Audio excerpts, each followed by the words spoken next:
Ito po naman yung softener. Dito yung detergent. Sarado na siya.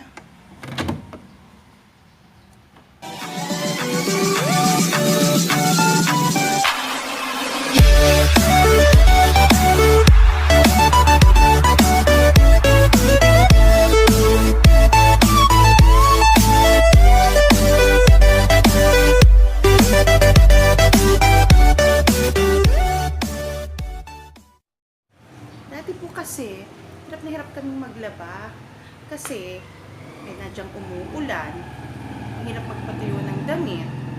At kami naman po sobrang busy, si Liz po sobrang busy sa school, kami naman po busy din pagpasok sa work. Kaya naisipan po namin bumili ng washing machine. At may nag-advise po sa amin na mas mainam daw bilhin ang washing machine ng Samsung, yung automatic.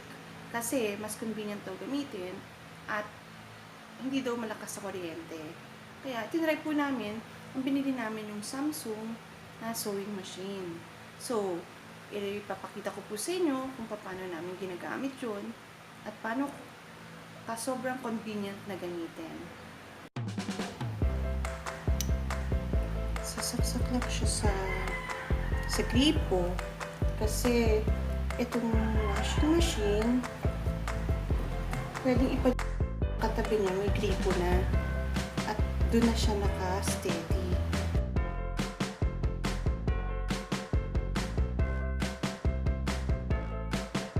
So, ang ginagawa namin, ipagawa kami ng gripo dun sa loob para kung ikakabit. Ang problema, hindi na siya pwede kasi magbigasan dito eh.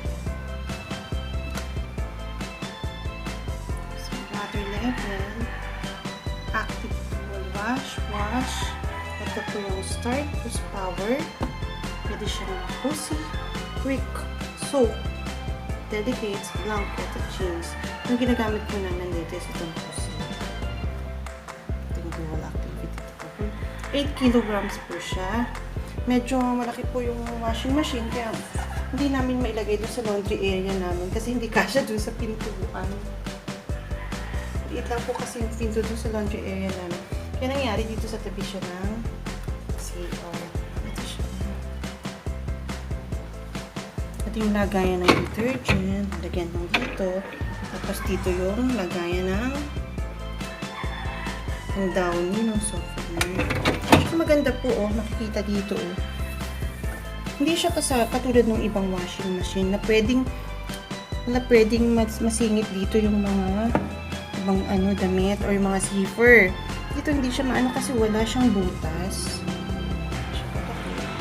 May water jet.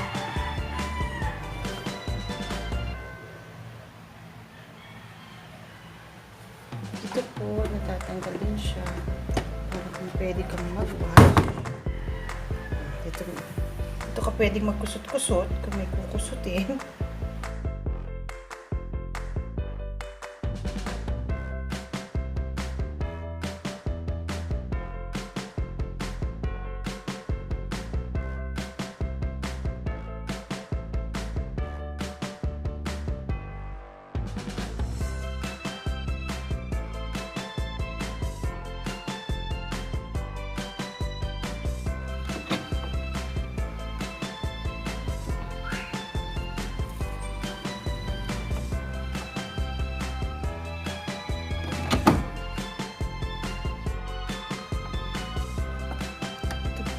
Softener, dito yung detergent, sarado na siya.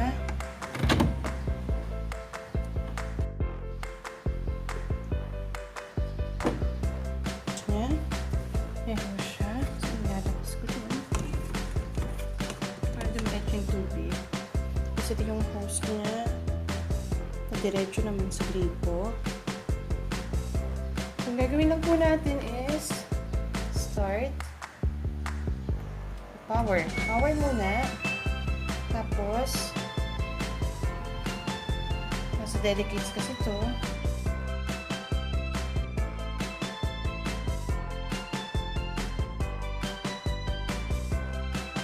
So delicate ang ginagamit namin kasi kasample yung mga t-shirt. So start natin. So, diretso na siya.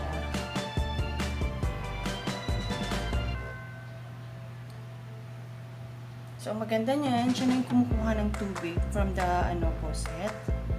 Ito yung water level. Tapos, siya na ang bahala sa lahat.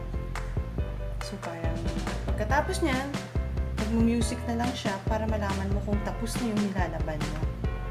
So, wait po natin. Mamaya, tingnan natin pag nalaban na siya.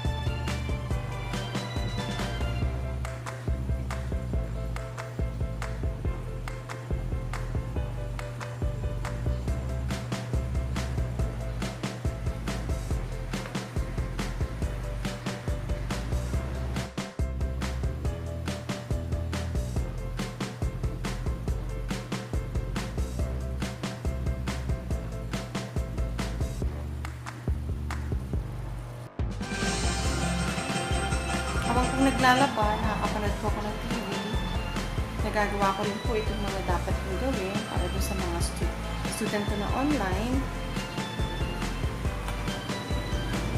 Napaka-convenient po talaga. Disclaimer lang po, hindi po ako binayaran para po i-review yung video na ginawa ko. Ito po i-base lang sa experience ko na gusto ko rin po i-share sa inyo. So, hintayin po natin kung oras, kasi nakalagay din 48 minutes.